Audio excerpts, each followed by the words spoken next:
fonction de ce que vous avez dans votre jardin ou dans votre fruitier. Et donc ça, normalement, c'est censé nous tenir, si on n'a pas grand-chose à faire, si on n'a pas beaucoup d'activités, c'est-à-dire si on est quelqu'un qui reste à un bureau et qui ne va pas forcément marcher, avoir des activités physiques, on peut prendre que ça avec son melon, avec son fruit frais et tenir jusqu'à midi. D'accord? On n'est pas obligé de prendre une livre de pain pour tenir jusqu'à midi. Parce que c'est ça notre problème, c'est qu'on est tellement habitué à se dire j'aurai faim, qu'on prend la moitié d'un pain et en fait on se retrouve avec ce pain qui est toujours encore dans notre sang, donc la glycémie est encore élevée et on va remanger encore à midi. Et c'est ça justement qu'il ne faut pas. Il faut pouvoir se dire que je fais en sorte d'apporter le maximum d'hydratation à mon corps, des crudités, des fruits frais, voilà, des graines germées, des légumes lactofermentés, pour faire en sorte que j'apporte du sucre parcimonie à chacun de mes repas. Ok? Donc, et puis il faut se connaître aussi. Peut-être que, monsieur, tu auras besoin d'un morceau de pain au levain, d'accord? Alors le pain au levain, pourquoi? Parce qu'il est plus digeste. D'accord? Un pain au levain. Avant, on disait aux gens de prendre du pain complet. C'est vrai que si c'est un vrai pain complet fait maison avec de la farine complète bio, il n'y a pas de souci. Par contre, si c'est un pain complet d'une boulangerie qui ne fait pas attention à la qualité de sa farine, faire attention.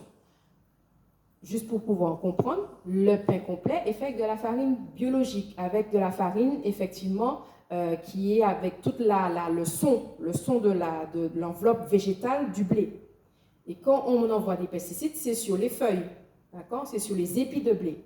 Donc, quand tous ces épis de blé sont moulus pour faire la farine complète, nous avons beaucoup de glyphosate. C'est pour ça qu'on parle beaucoup de cadmium, de glyphosate dans les céréales. Donc, on met le pain complet de côté, sauf si on le fait maison, avec de la farine complète. Et on apprend à se connaître. Si moi, je sais qu'avec une macandia, je tiens jusqu'à midi, oui, mon voisin, lui, qui est sous le soleil chaud et qui a une activité plus intense que moi, il aura besoin de son pain au levain avec effectivement des crudités dedans, des œufs à l'intérieur, enfin voilà, pour le tenir jusqu'au repas du midi.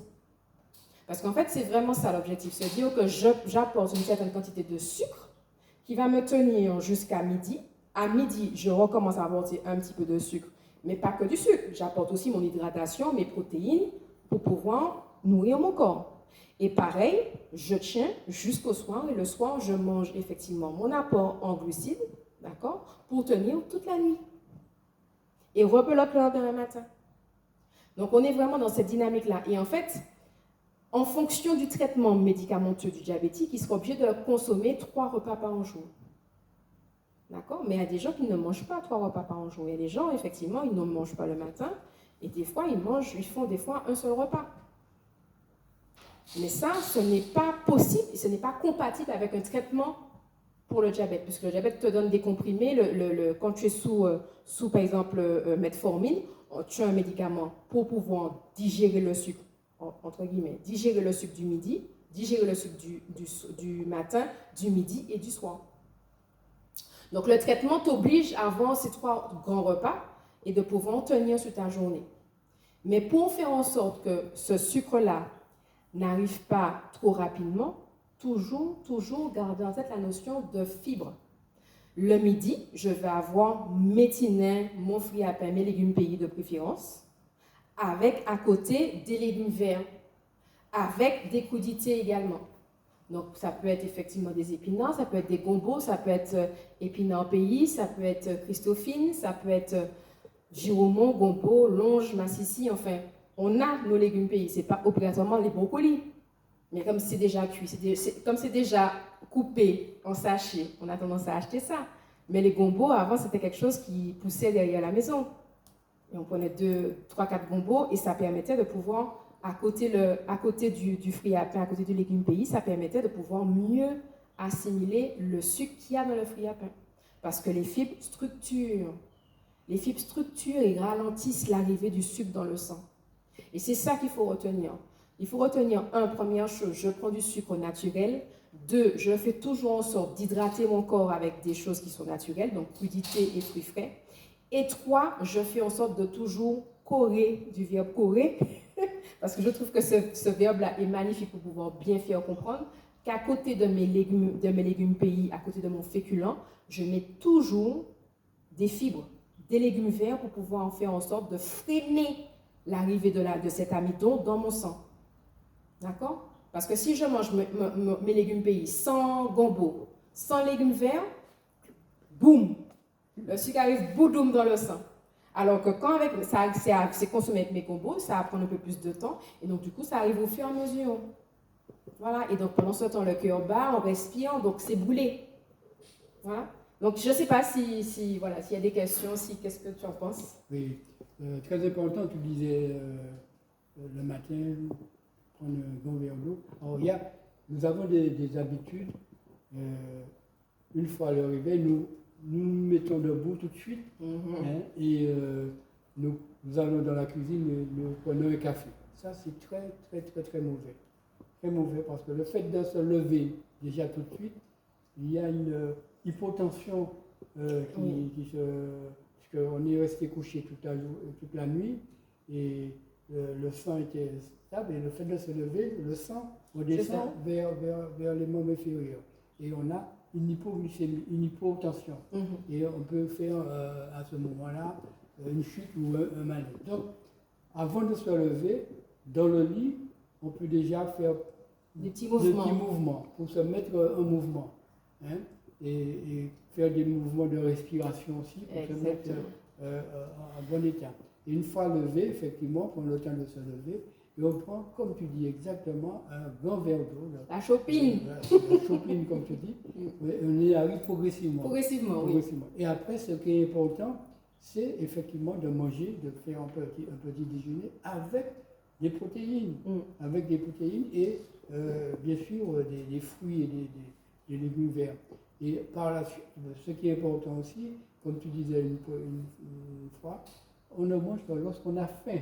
Normalement. Hein, il ne faut pas non plus, on peut tenir, avec le petit déjeuner, on peut tenir jusqu'à midi, on n'est pas obligé de manger.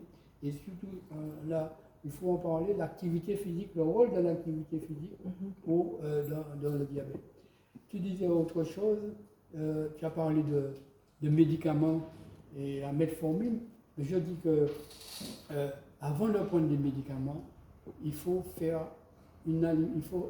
pendant au moins 6 mois, essayer de réduire cette glycémie avec l'alimentation. Avant, c'est comme ça qu'on soignait les diabétiques. Avant, les diabétiques n'étaient pas soignés par des médicaments. Non. Et le médecin avant, il goûtait l'urine pour voir s'il y avait un peu de sucre dans les urines. Et on ne prenait pas de sucre. C'est le lobby industriel qui a développé le sucre et qui fait que maintenant on se gargarise d'éléments très sucrés et qui développent les maladies cardiovasculaires et le diabète.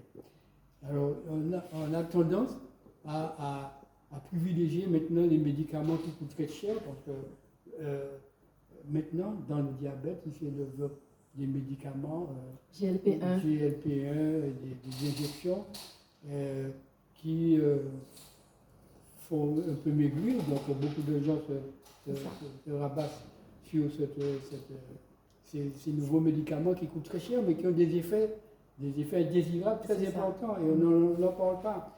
Donc il faut privilégier d'abord l'alimentation naturelle et les médicaments qu'on connaît depuis très longtemps et qui coûtent moins cher, comme la metformine. C'est ça. Alors, je reviens sur le fait qu'avant, quand quelqu'un était diabétique, il faut savoir que la seule fois où le corps jette du sucre, c'est quand il y a le diabète. C'est quand il ne peut plus assimiler le sucre, il n'y a plus assez d'insuline pour ouvrir les cellules, que le corps se dit, bon, là, ça, on va jeter du sucre.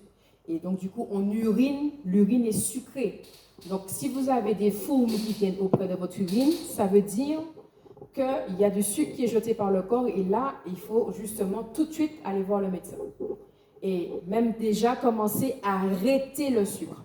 Parce qu'en fait, quand quelqu'un avait ce genre de signe clinique, c'est-à-dire que le sucre était élevé, la personne n'avait pas de traitement. Ce n'était pas un traitement qu'on mettait en place, on mettait en place une diète. On mettait en place un régime alimentaire où il y avait 0 sucre. Donc comme ça, le pancréas n'avait plus besoin de sécréter d'insuline, il se remettait au repos. Le pancréas permettait d'être au repos et donc du coup, il y avait un travail aussi de repos, d'aller se reposer, de donner au corps effectivement des vitamines, des infusions, des tisanes, la cannelle, la berbérine. Il y a des choses qui aident justement à refaire le pancréas, resécréter de l'insuline. Donc c'était d'abord ça en fait. Dire au pancréas, bon, tu es fatigué, on te met au repos, on ne te donne pas de sucre du tout. C'était une alimentation cétogène. D'accord? Donc avec du gras, avec des protéines, mais zéro amidon, zéro sucre. Et donc à ce moment-là, le corps était au repos, le pancréas pouvait se reposer, et donc le diabète pouvait disparaître. D'accord? Aujourd'hui, c'est directement ALD et directement metformine ou encore insuline. Malheureusement. Moi, je le regrette, mais malheureusement, c'est comme ça que ça fonctionne. Donc, c'est important de savoir comment ça se passait dans les avant. D'accord? Actuellement, il y a des régimes, et je voudrais savoir ce que tu en penses. On parle du régime cétogène. C'est ça. Et qui permet de combattre un certain nombre de maladies. Oui. Et ce régime cétogène est très, très, très pauvre en glucose. Qu'est-ce que tu en penses? Alors moi, je suis très favorable au régime cétogène pour le diabète, justement. Alors on en parle beaucoup pour les maladies cancéreuses, mais le problème du cancer, en fait, est trop multifactoriel. Et donc, du coup, il faut être vigilant. Ce n'est pas pour tout le monde le cétogène, le régime cétogène. Par contre, pour le diabète... Que le diabète peut aussi développer des cancers. Hein. Oui, bien sûr. En fait, j'ai envie de dire, rappelez-vous ce que je vous ai dit. Le sang est censé être à l'équilibre. Et dans le diabète, on a un taux de sucre qui est trop élevé. Donc, quand il y a quelque chose qui déséquilibre, tout va être déséquilibré. Le gras, le sucre, les toxines, les polluants, tout ça va être déséquilibré dans le sang. Puisque je vous ai dit que le sang est censé être à l'équilibre, l'homéostasie.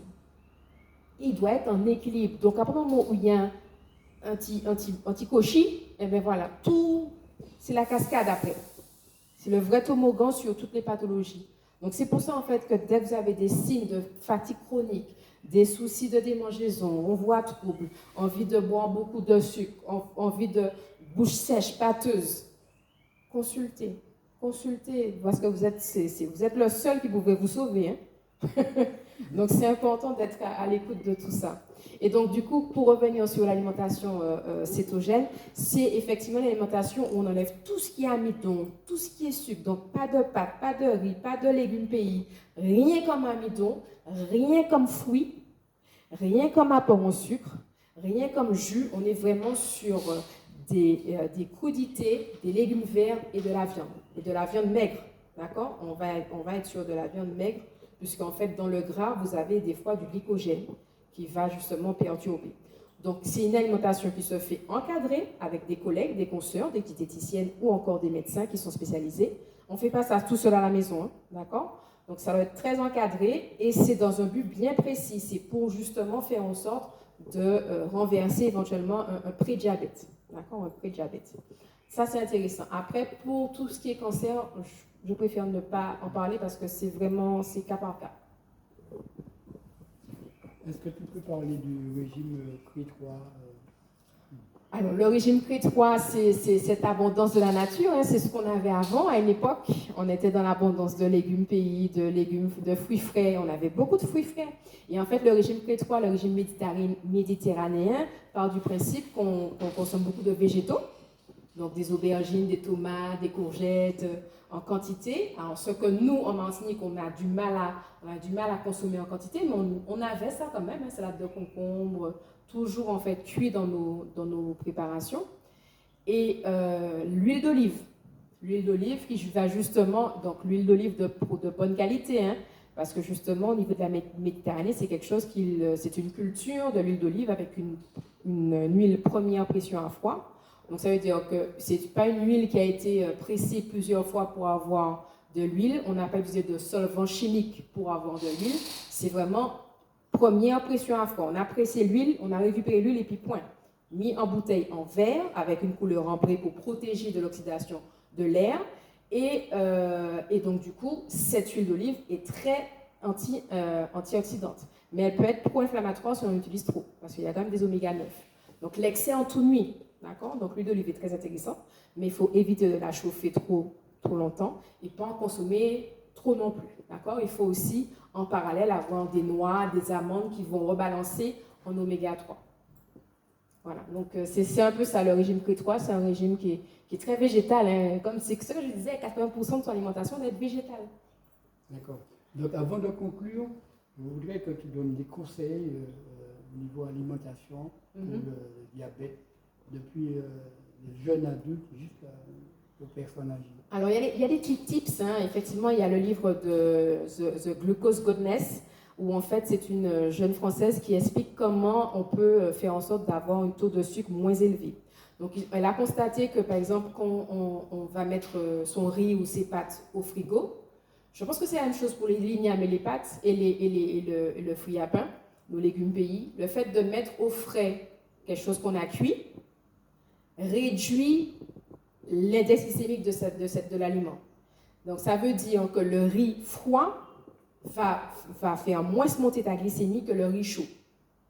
D'accord? Quand les céréales, les légumes pays sont chauds, le sucre est encore plus liquide.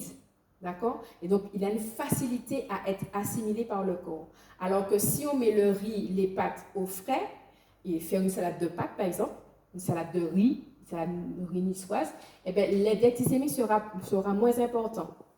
Donc ça, c'est des petites choses, en fait, qui permettent de savoir que quand on mange du riz froid, alors, c'est pas forcément évident, mais bon, il y a des gens qui arrivent à manger. Alors moi, je fais une salade d'igname, une salade fraîche d'igname, avec des champignons, des oignons pays, frais. Elle est glacée.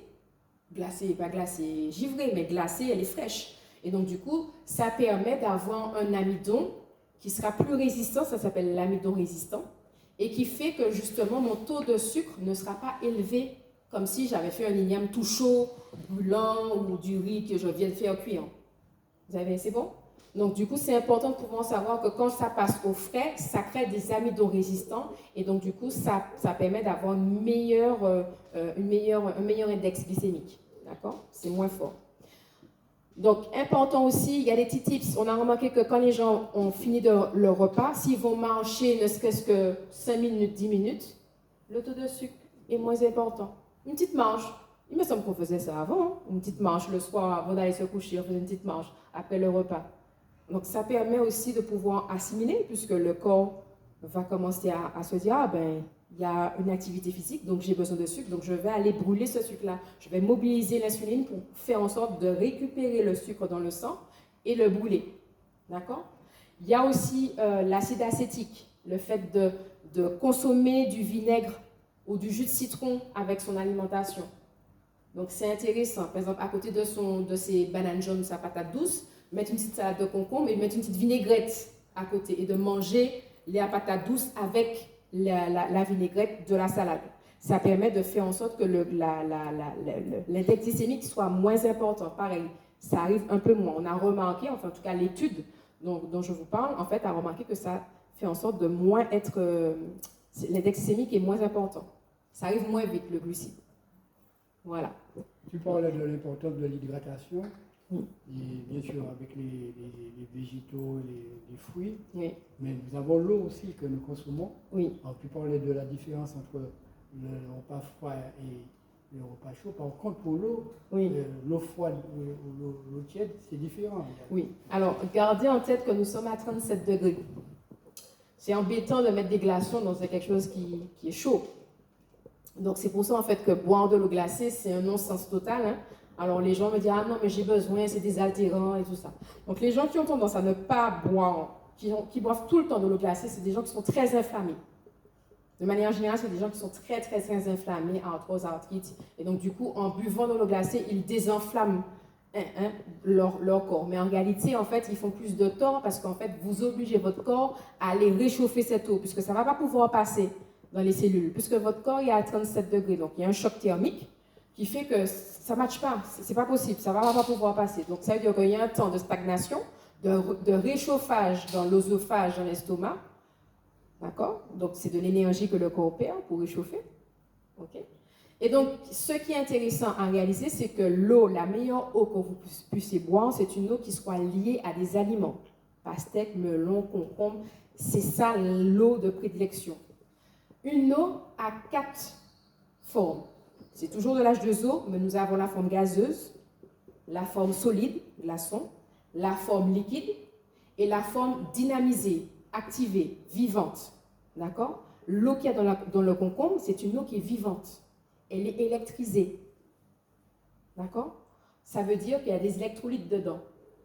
Les minéraux sont électrisés, c'est sous forme ionique. Ils sont activés. Et donc, on a besoin d'avoir une eau activée, vivante. Non pas moi. Donc, on a besoin de l'eau vivante.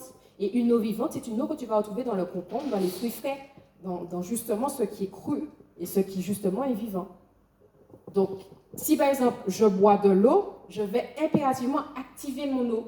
Je vais mettre du citron, je vais mettre un morceau de gingembre dedans, je vais mettre un élément vivant à l'intérieur pour dynamiser et remettre de la vie à l'intérieur de cette eau. Et c'est simple, hein, ce que je vous dis. En fait, c'est toujours de l'H2O, mais c'est la forme moléculaire qui change. De l'eau qui est stagnante n'aura pas la même forme moléculaire que de l'eau qui est dans une rivière. Pas du tout. C'est pour ça que je vous ai expliqué les 4 différentes formes d'eau. Et donc, c'est important de pouvoir se dire que quand je prends une bouteille d'eau qui est restée stagnée dans notre pot, non seulement la bouteille en plastique, il y a un transfert des dioxines dans l'eau, du plastique, et en plus, c'est une eau qui est sous forme stagnante. Donc, il faut la redynamiser avec du vivant. Un morceau de citron, un morceau de gingembre, un morceau de carotte, un morceau de ce que vous voulez, mais quelque chose de vivant pour réactiver l'eau. D'accord? Et je rappelle, la meilleure eau que vous pouvez consommer, c'est une eau que vous mangez. Donc, crudité, fruits frais régulièrement. Avant, à une époque, on n'avait pas de bouteille d'eau sous le bras, 1,5 litre. Mais on mangeait des fruits à aller pour virer. Zikak, meurize. C'est ça.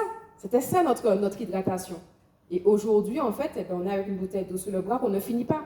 Mais pourquoi on ne la boit pas? C'est parce qu'elle n'est pas activée. Et donc, du coup, ça ne matche pas. Les gens reviennent avec leur bouteille d'eau. Par contre, si tu remets du vivant dans l'eau, si tu commences à consommer plus de fruits frais, plus de pastèques, plus de crudité, tu vas voir, l'hydratation sera beaucoup plus intéressante. Voilà. D'accord, on te remercie beaucoup. Merci. Je te donnais 2 minutes pour donner un conseil à tous les Martiniquais en ce qui concerne le diabète et l'alimentation sucrée. Alors, si je pourrais donner un petit conseil, c'est tous les soirs, on fait un petit inventaire de la journée et se dire qu'est-ce que je n'ai pas accepté dans cette journée et je suis en gratitude pourquoi. Ce que je vous dis est très important, ça permettrait non seulement d'éviter le diabète, mais toute autre maladie. En fin de journée, se dire effectivement, il y a eu ça, je n'ai pas apprécié. Mais et rebalancer en disant gratitude pour ça. Ça permet de remettre le retour au niveau 0 pour pouvoir se dire que c'est bon, la nouvelle journée qui arrive demain sera meilleure. Et donc, c'est important mentalement de pouvoir accompagner ce corps physique. D'accord? Vous n'êtes pas tout seul. Vous avez des milliards de cellules avec vous qui vous écoutent, qui écoutent vos pensées. Donc, ne faut pas dire n'importe quoi. D'accord? Donc, il faut pouvoir être dans la positivité, se dire que les choses iront mieux, que effectivement, je n'ai pas apprécié ça aujourd'hui, mais demain est un autre jour. Donc, c'est important cette hygiène émotionnelle. L'hygiène émotionnelle. L'hygiène alimentaire est fondamentale, c'est la base, c'est le socle, c'est la dalle de la maison, la fondation, l'hygiène alimentaire. Mais l'hygiène émotionnelle, c'est quelque chose qu'on a trop souvent négligé et aujourd'hui, c'est indispensable pour éviter tout ce qui est pathologie et complications. Voilà. Quel est le rôle que tu donnes à la famille dans tout ça? La famille, c'est le lieu où justement on apprend des traumatismes, parce que la famille, elle peut être traumatisante, mais elle peut être justement challengeante parce qu'au final, hein, on grandit, les traumatismes sont passés, et c'est bien de pouvoir des fois regarder les traumatismes et se dire, eh bien, moi pas mort. Donc ça veut dire que le traumatisme ne tue pas. Mais c'est bien de pouvoir se dire que si j'ai pu affronter ça, je peux affronter beaucoup plus. Et ça, c'est très important de pouvoir se dire, on vient pour pouvoir justement descendre dans la matière, donc descendre dans les difficultés et pour pouvoir transcender tout ça. C'est ça qu'il faut voir. En tout cas, moi, c'est comme ça que je le vois. Radio Apal te remercie beaucoup pour toutes les informations que tu nous as apportées. Et j'espère que nous aurons encore l'occasion d'approfondir un certain nombre de questions sur l'alimentation en général. Avec plaisir. Merci beaucoup. Jingle. Que tu t'obtiens comme un café, moi mal. Moi tu t'obtiens comme un café, docteur, oh, docteur, oh.